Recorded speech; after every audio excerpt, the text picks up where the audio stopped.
Shalom, selamat berjumpa kembali di dalam kasih Tuhan. Mari berdoa untuk mendengarkan firman-Nya. Ya Tuhan, firman-Mu adalah dasar utama dalam kehidupan kami untuk menjalani kehidupan ini. Tolong kami ya Tuhan, untuk kami terus mencintai firman-Mu dan dimampukan untuk memahaminya dengan baik, terlebih melakukannya dalam kehidupan kami.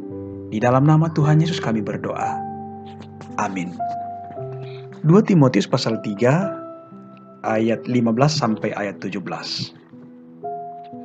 Ingatlah juga bahwa dari kecil engkau sudah mengenal kitab suci yang dapat memberi hikmat kepadamu dan menuntun engkau kepada keselamatan oleh iman kepada Kristus Yesus. Segala tulisan yang diilhamkan Allah memang bermanfaat untuk mengajar, menyatakan kesalahan, untuk memperbaiki kelakuan, dan untuk mendidik orang dalam kebenaran. Dengan demikian, tiap-tiap manusia kepunyaan Allah diperlengkapi untuk setiap perbuatan baik. Demikian firman-Nya. Saudara-saudara, renungan pagi edisi 15 Juli 2020, Sola Scriptura. Bagi kita pengikut Tuhan Yesus, pedoman utama, dasar utama dalam kehidupan kita adalah firman Tuhan. Karena itu kita terus diingatkan untuk mencintai firman-Nya dan terus diingatkan untuk mengajarkannya secara berulang-ulang. Supaya kita tidak berdiri di atas dasar yang keliru. Martin Luther adalah salah satu tokoh gereja yang memegang teguh ajaran bahwa Alkitab adalah pijakan utama bagi gereja yang terkenal dengan ajarannya Sola Scriptura. Pada abad ke-11 dan 12, saat perang salib masih berkobar, praktek indulgensi atau surat penghapus dosa mulai muncul. Gereja menjelaskannya sebagai proses penghapusan siksa-siksa temporal di depan Tuhan untuk dosa-dosa yang sudah diampuni. Dan seiring perjalanan waktu, para pemimpin gereja memutuskan bahwa membayar sejumlah uang untuk proses indulgensi bisa dilakukan setiap orang, tidak hanya mereka yang terjun ke perang salib. Penjualan indulgensi menyebar luas dan mencakup pengampunan dosa atas orang-orang yang sudah meninggal. Praktik jual beli indulgensi ini pun jadi jamak. Di bawah kepemimpinan Paus Leo X, Luther memandang praktik tersebut harus diterangi dengan Alkitab. Dalam sebuah debat publik di Leipzig pada 1519, Luther menyatakan bahwa orang awam yang dipersenjatai kitab suci akan lebih unggul dari pemimpin rohani beserta dewan kardinalnya. Akibatnya, saudara-saudara, Luther langsung mendapat ancaman ekskomunikasi, yaitu tidak boleh lagi ikut sakramen.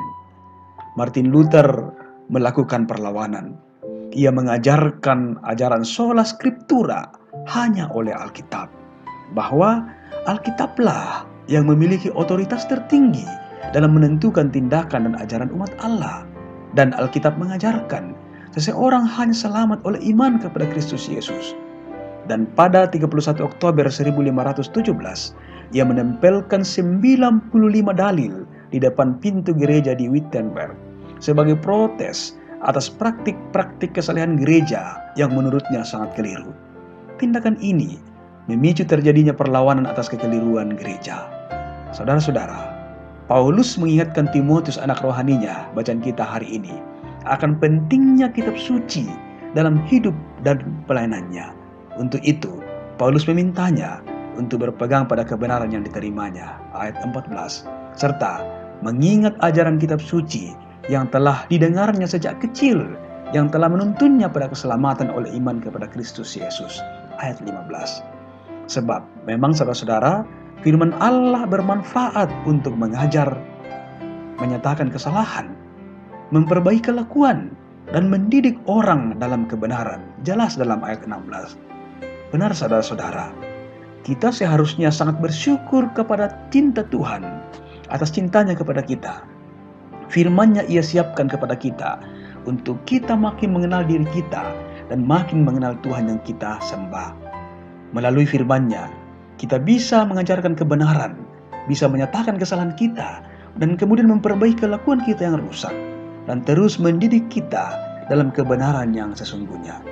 Melalui firman-Nya, hidup kita terus ditempah dan diperbaharui. Karena itu saudara-saudara, marilah menjadikan Alkitab sebagai pedoman, sehingga diri kita dan gereja tetap hidup dalam kehendak Allah. Bahkan saat jalan kita melenceng, Alkitab akan menuntun kita mengalami reformasi diri demi kemuliaan Kristus Sang Kepala Gereja dan pemilik kehidupan kita. Saudara-saudara, sola scriptura, memahami Alkitab dengan benar dan berpegang teguh pada ajarannya akan menghindarkan kita dari kesesatan. Tuhan menolong kita. Haleluya. Amin. Mari kita berdoa. Ya Tuhan, terima kasih untuk firman kehidupan yang kami boleh dengar pada pagi hari ini. Mengajar kepada kami bahwa Alkitab adalah firman Tuhan yang menjadi dasar satu-satunya yang paling benar di dalam kehidupan kami. Karena itu Tuhan, biarlah kami semakin diteguhkan untuk semakin mencintai kebenaran firman-Mu. Kami semakin ditolong memahaminya dan berjuang untuk melakukannya dalam kehidupan kami, supaya kehidupan kami semakin dicerahkan oleh firman-Mu. Tuhan, pimpin kehidupan kami hari ini, bahkan sampai selama-lamanya. Di dalam nama Tuhan Yesus kami berdoa. Amin.